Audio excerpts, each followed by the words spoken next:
عليكم ورحمة الله. اللهم صل وسلم على سيدنا محمد.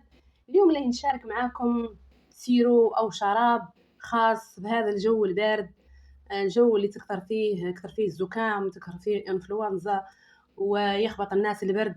هذا سيرو فعال جدا، والناس اللي تعود عندها بحة، والناس اللي يعود عندهم ملي تعود عندهم الالتهاب في الحنجرة والتهاب في الحلق، لين نشارك معاكم سيرو مكون مركز من الأعشاب الطبيعية لين نتخطى معاكم تعرفوا على ذا السيرو.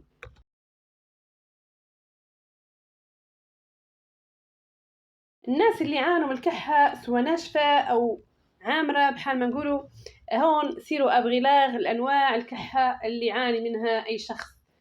خالق ناس ما يفرقوا بين الكحة الناشفة والكحة العامرة.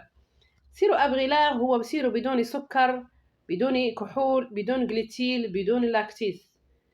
هذا الشراب مكون من نباتات طبيعية مسكنة ومضادة للالتهابات ومضادة أيضا للسعال بشتى أنواعه، من بينها زهرة الربيع المضادة للالتهابات، وعرق الرسوس المفيد طارد للبلغم ونزلات البرد أيضا والتهابات القصبات الهوائية.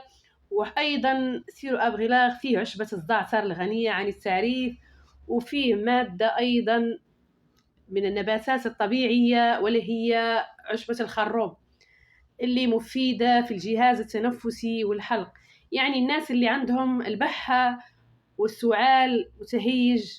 إلى هون لنعود كملت معاكم موضوع اليوم، وأتمنى تعودوا استفدتوا من هذا الموضوع. إلى أن ألتقي بكم في موضوع ثاني بإذن الله، والسلام عليكم ورحمة الله.